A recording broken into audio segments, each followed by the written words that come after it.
Dans les Baléares, les défenseurs de l'environnement ne se laissent pas intimider par la puissance ou la richesse des propriétaires de bateaux. Vous voyez les zones sombres? Ce sont des posidonies, et la chaîne de votre ancre est en train de les arracher. Les parties sombres sont des herbiers marins qui sont menacés.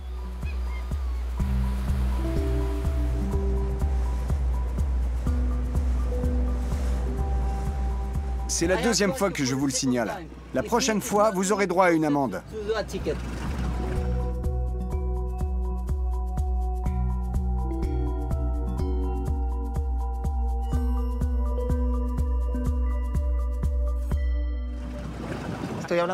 J'appelle la centrale pour suivre les catamarans. Il y en a 4. Je t'envoie leur position. Ils sont ensemble. Ils font dans les 20 mètres, je dirais. Et ils ne sont pas très coopératifs. On va les pister sur l'appli de localisation. Comme ça, quand on reviendra avec les gens de l'environnement, je ne sais pas quand, on pourra les retrouver et tenter de s'approcher d'eux. Les ancres des bateaux et des yachts comptent parmi les plus gros ennemis des herbiers de Posidonie. Posidonia oceanica est une espèce protégée. Et pour cause, elle contribue à lutter contre le réchauffement climatique.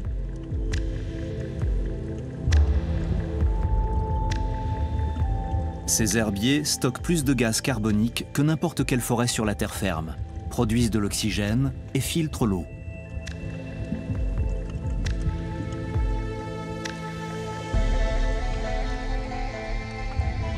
Ils servent également de pouponnière pour les poissons et de nombreux autres animaux marins.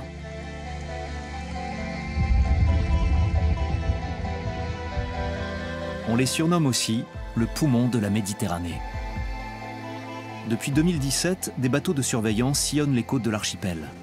Aujourd'hui, au nombre de 19, ils vérifient si les yachts mouillent dans les herbiers. Marcial Bardolet-Richter coordonne les services de surveillance de la Posidonie, qui dépendent du ministère de l'Environnement des Baléares.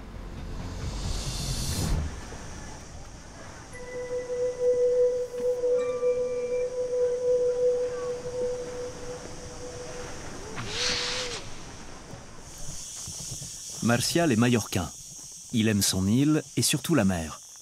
Ce point de vue, situé dans les environs de son village natal, est l'un de ses endroits préférés.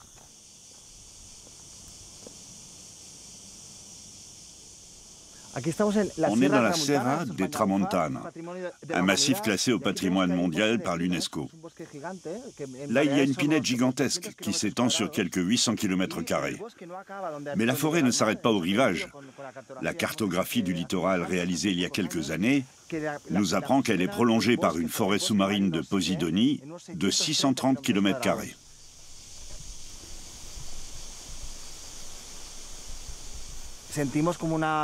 On s'est donné pour mission de préserver ces herbiers aux Baléares, mais aussi dans toute la Méditerranée, où on en retrouve partout. Ils jouent un rôle si crucial qu'on veut sensibiliser les citoyens à leur importance. Je suis très attaché à cette plante et je dédie ma vie à sa sauvegarde. Ça compte beaucoup pour moi.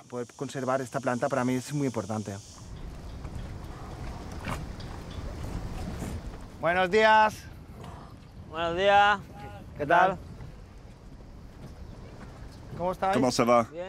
Je suis prêt pour la patrouille. Et la météo? Un peu de houle, mais ça va. Aujourd'hui, Marcial forme un nouveau capitaine.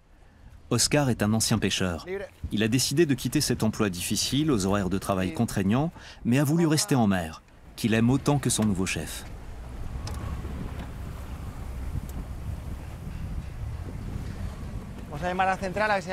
On va appeler la centrale pour voir s'il faut intervenir quelque part. Marcial et son équipe ne se considèrent pas comme des policiers maritimes. Ils estiment que leur rôle consiste non pas à distribuer des contraventions, mais plutôt à sensibiliser les gens. En haute saison, les bateaux de patrouille sont quotidiennement de sortie.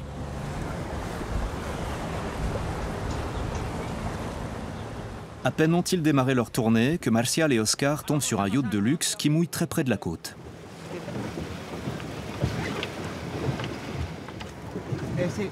Cet instrument possède une partie en verre pour observer le fond marin. L'ancre est bien placée. La chaîne aussi, mais elle est lourde et peut faire l'effet d'une guillotine. Ces images, tournées par une association de protection de la mer, montrent les ravages que cela peut causer.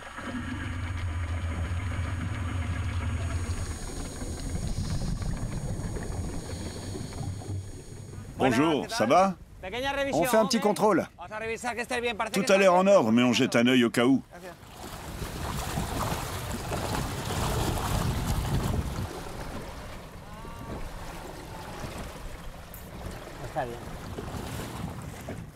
Parfait, merci.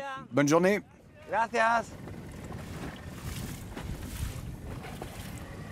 Il a l'air allemand, non? Mais il parlait bien espagnol. L'été, des dizaines de milliers de yachts fréquentent les Baléares. Une application permet d'en suivre certains. Elle indique que tout va bien. Les herbiers marins des Baléares ont été intégralement cartographiés. Toutes les parties en vert représentent les prairies de Posidonie, qui ont été mesurées avec soin. Ces points roses, ce sont des bateaux.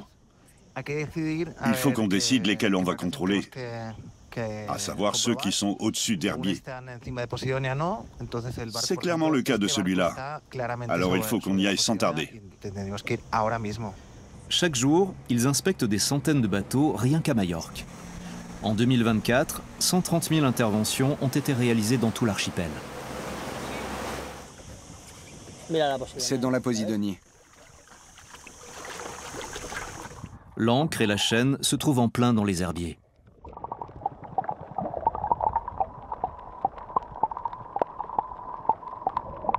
Et voilà ce que cela peut causer. D'autres bateaux ont déjà laissé des tranchées de plusieurs mètres de long.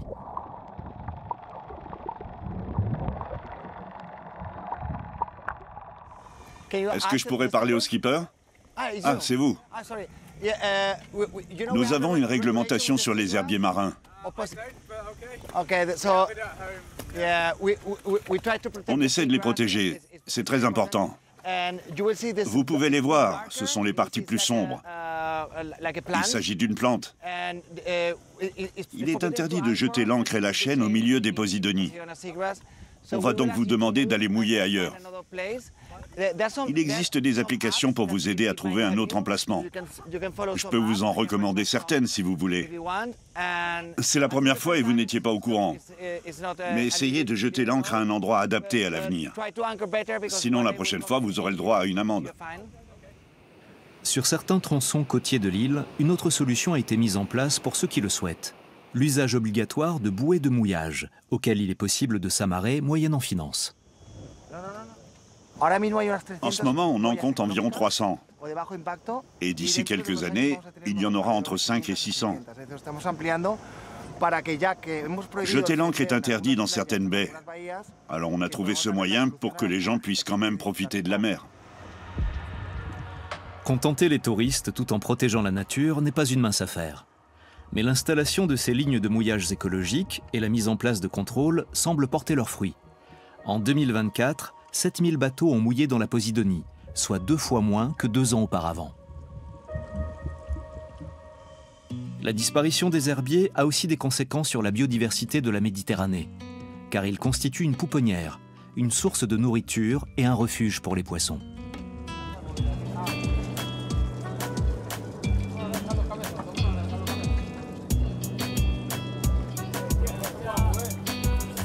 Nous retrouvons Oscar sur l'Amador, un bateau de pêche. Bien qu'en congé aujourd'hui, il vient donner un coup de main à d'anciens collègues. Il reste mordu de pêche, la mer est son élément.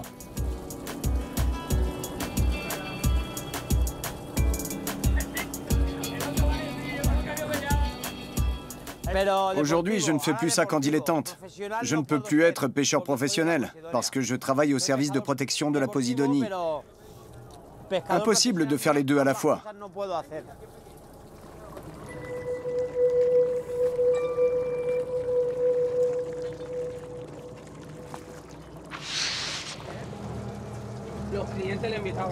Les pêcheurs sont en mer depuis 4 heures. Il y a peu, Oscar partageait encore ce quotidien difficile. Par 2 fois, il faut remonter le filet d'1,5 km de long, avec toujours l'espoir de faire de bonnes prises.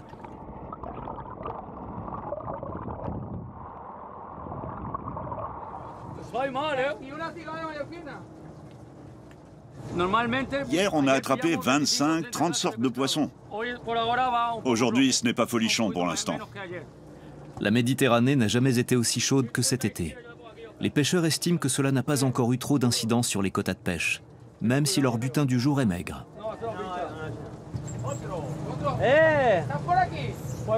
Bonne pêche! Nous, nos cales débordent.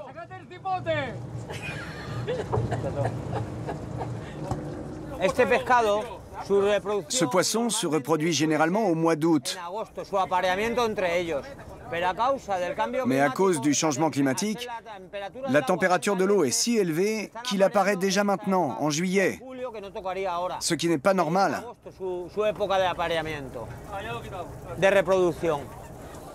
La Posidonie pâtit aussi du réchauffement climatique. Dis-moi, Oscar, c'est quoi l'intérêt de la Posidonie? C'est une sorte de grand filtre aquatique qui produit beaucoup d'oxygène, comme une sorte de forêt sous-marine. D'accord.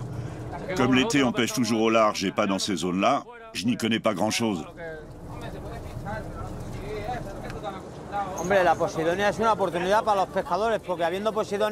La Posidonie est une chance pour les pêcheurs, parce qu'elle héberge de nombreuses espèces de poissons qu'ils peuvent attraper. Oscar ne veut pas jouer les monsieur je sais tout, mais il aime bien donner quelques explications à ses amis pêcheurs.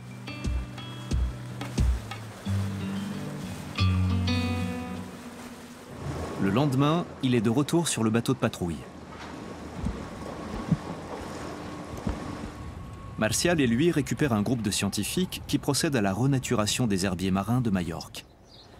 Dans son combat contre la disparition de la Posidonie, Martial soutient aussi des projets de protection marine. Comme l'initiative Med Gardens de la fondation Clean Wave, lancée en 2020 par 2 biologistes marins et un océanologue, dans le but de restaurer l'habitat méditerranéen détruit.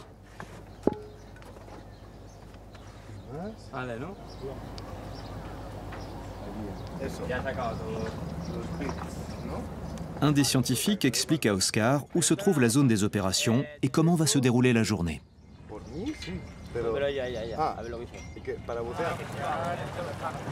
Martial conduit le groupe vers un jardin sous-marin qu'ils ont récemment planté et dont ils veulent vérifier la qualité et la densité. Direction l'un des plus beaux endroits de la côte majorquine, le Cap Formentor.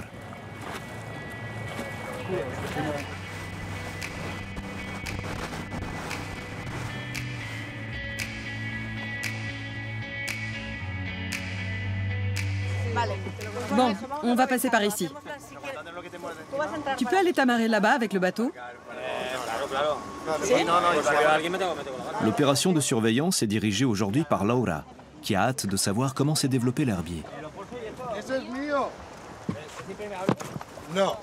Elle se réjouit de plonger, mais elle est un peu agacée par les tracasseries d'ordre logistique.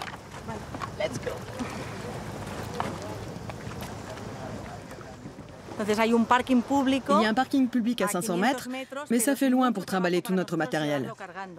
Et comme l'hôtel ne nous autorise pas à passer ici, on est reconnaissant à Martial et son équipe de nous avoir conduits. Les défenseurs de la nature ne comprennent pas trop pourquoi l'hôtel refuse de coopérer. C'est dingue, parce qu'on restaure le jardin sous-marin devant chez eux. Ça n'a vraiment aucun sens. Pour un établissement qui se vante d'avoir une démarche durable, c'est complètement contradictoire. Disons qu'ici, il n'y a pas de Posidonie et là, il y en a plein. Plus on est prêt, mieux c'est. Les opérations doivent être soigneusement organisées à terre, car sous l'eau, il est difficile de communiquer. On va aller avant la bouée.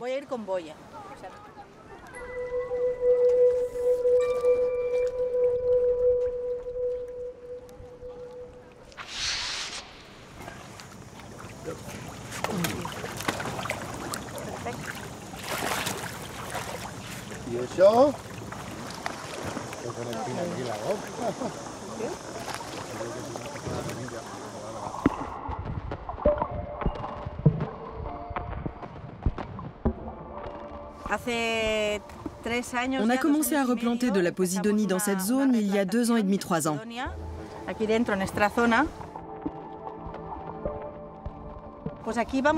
Aujourd'hui, on regarde 3 choses. La couverture linéaire, la densité sur un transect de 25 mètres et la microdensité, c'est-à-dire la superficie que la posidonie vivante occupe dans cet espace.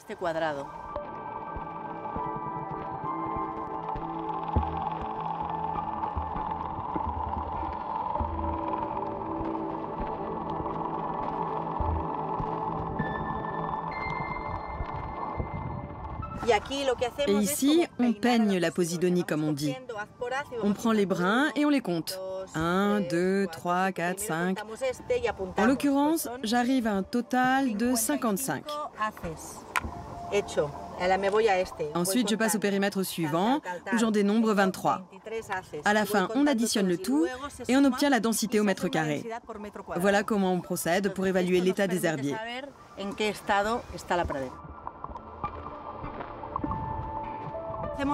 On répète l'opération chaque été. Il faut la réaliser au mois de juillet, pour que les feuilles aient toujours la même taille. Laura et son équipe travaillent sous l'eau pendant près de 5 heures. La posidonie réimplantée pousse et attire déjà de nouveaux habitants.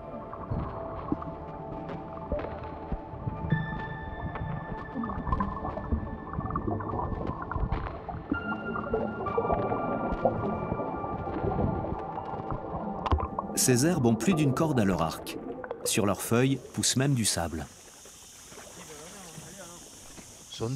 On y trouve des foraminifères, des micro-organismes marins qui possèdent une coque carbonatée microscopique.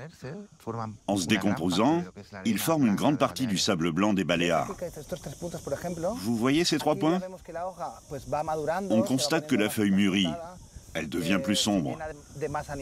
Toujours plus d'animaux la colonisent et s'en nourrissent, jusqu'à ce qu'elle devienne marron. Et ce sont ces feuilles brunes que l'on retrouve ensuite sur la plage.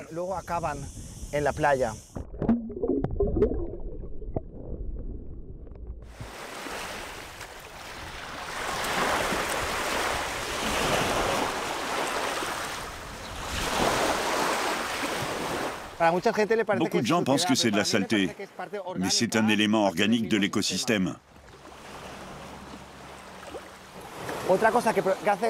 D'autre part, ces feuilles protègent la plage des grandes vagues qui arrivent à l'automne.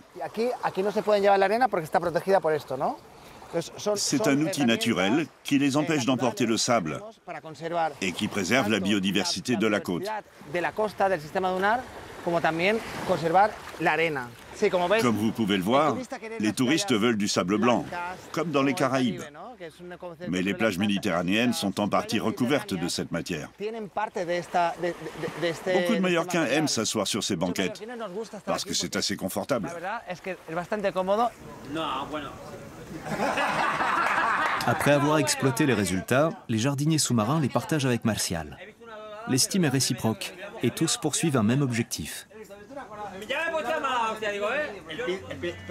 Oscar est désormais totalement intégré à la communauté des sauveteurs de la Posidonie.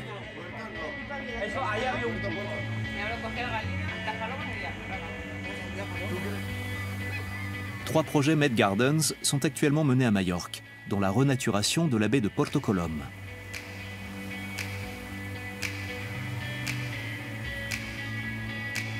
Les jardiniers sous-marins ont notamment choisi ce site car ils veulent impliquer la population locale, qui y vient souvent pour se baigner et prendre le soleil. Aujourd'hui, Laura va replanter de la Posidonie. Alors, par exemple, il faut choisir des fragments horizontaux qui soient composés d'un rhizome rampant à l'extrémité et de quelques autres dressés verticalement. Et aussi s'assurer qu'ils possèdent des racines encore vivantes, peu importe la couleur. Ils doivent avoir un bon aspect général. Les morceaux de posidonie que l'on utilise se sont détachés naturellement de l'herbier, que ce soit en raison d'une tempête ou d'une encre de bateau. On ne les arrache jamais nous-mêmes. On récupère simplement ceux déjà déracinés pour leur donner une seconde vie.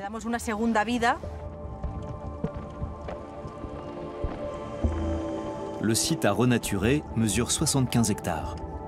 Des milliers de fragments de posidonie y ont déjà été plantés.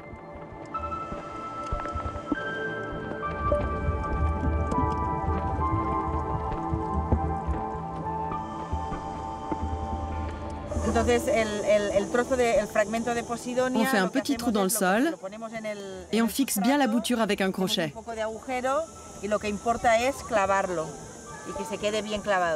Comme ça, même si la mer est houleuse, elle reste bien en place.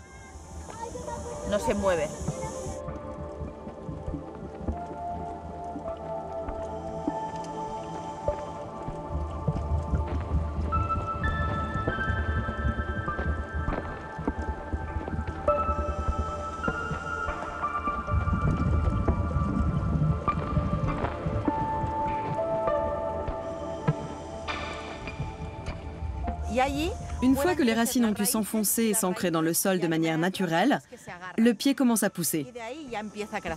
La posidonie est une plante très stable, mais dont la croissance est lente. Il faut donc se montrer patient.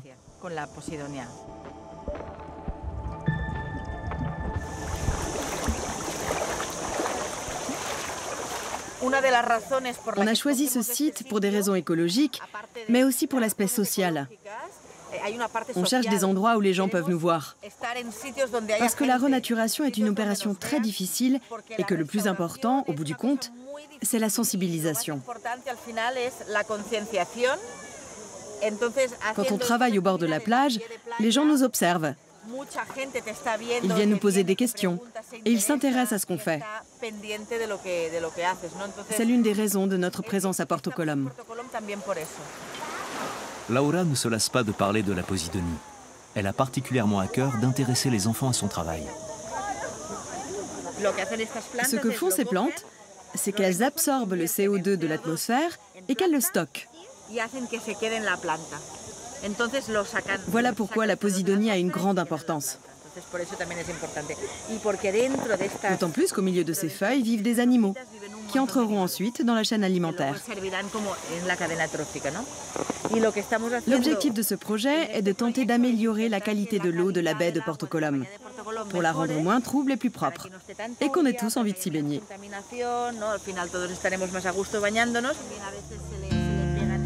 Laura considère que les enfants des Baléares ont un rôle décisif à jouer dans la protection des herbiers, car une préservation durable ne peut se faire que sur plusieurs générations.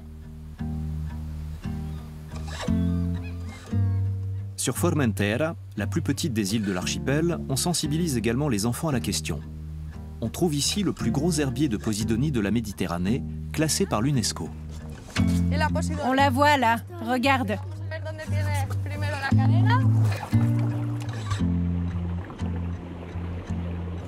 En 2017, Daisy Aguilera a été la première surveillante de posidonie des Baléares.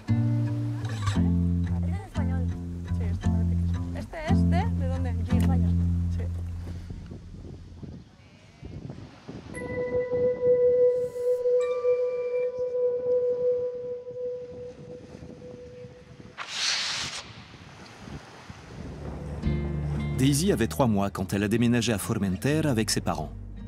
Elle est ici chez elle et s'investit à fond dans la préservation de l'île.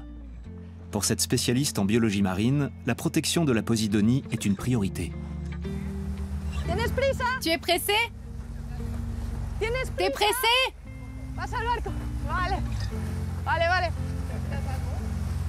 Ils sont en train de nous filmer. Daisy connaît la mer de Formentera comme sa poche. Elle voit l'augmentation constante du nombre de bateaux de tourisme avec beaucoup d'inquiétude. L'île est l'un des points de mouillage les plus prisés des yachts en Méditerranée.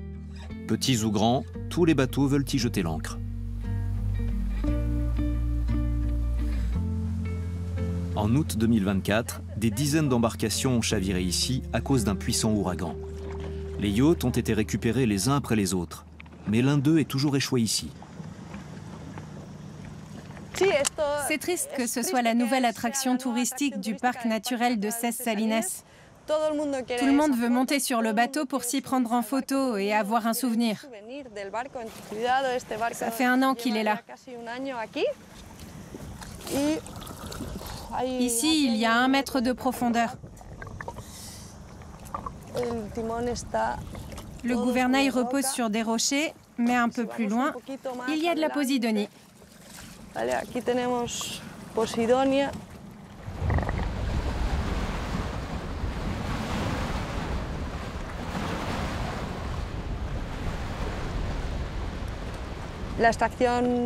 L'opération pour le dégager va probablement endommager cet herbier. Et il faudra des années pour tout replanter. Selon plusieurs études, les nouveaux plants croissent d'1 centimètre par an. Et cet herbier doit faire dans les 50 ou 60 mètres carrés.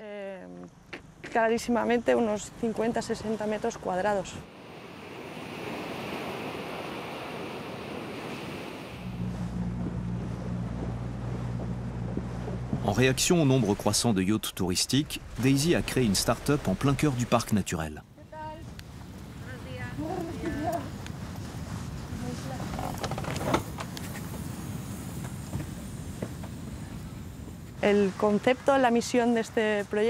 L'idée, c'est de promouvoir des sports nautiques responsables, qui respectent l'environnement qui nous entoure, à savoir la mer.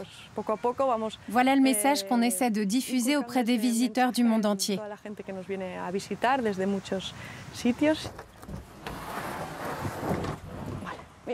C'est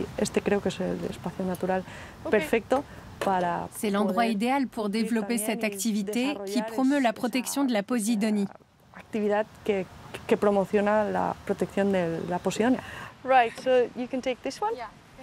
Ok, tu peux prendre celui-là, et toi, je vais te donner un paddle.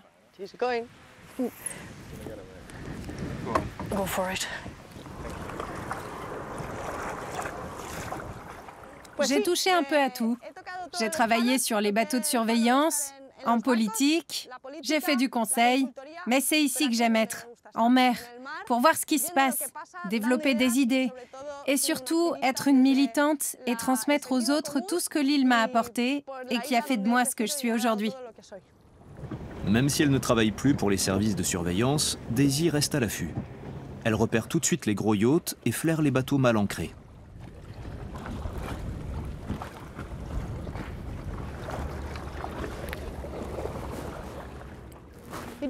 Vous détruisez la Posidonie avec votre chaîne. Vous voyez que l'eau est noire ici et blanche là-bas? Il dit qu'il ne savait pas que la chaîne pouvait aussi faire des dégâts. Il va se déplacer un peu. Il est collaboratif, c'est très bien. Interpeller et sensibiliser les gens en permanence n'est pas une mince affaire. Mais mieux vaut prévenir que guérir, car revégétaliser des zones détruites est une tâche bien plus compliquée.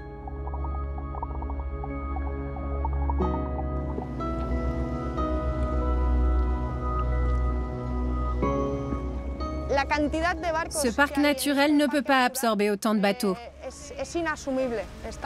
Pour les 37 bouées de mouillage disponibles dans la zone, on a des centaines de bateaux avec des ancres gigantesques, beaucoup de carburant, de la musique, des jet skis. Tout ça n'est absolument pas durable.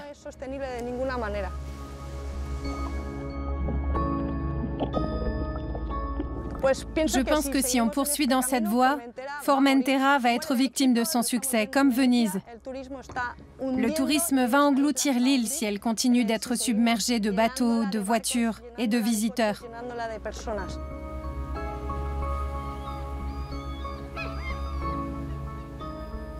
Il faut agir, et maintenant.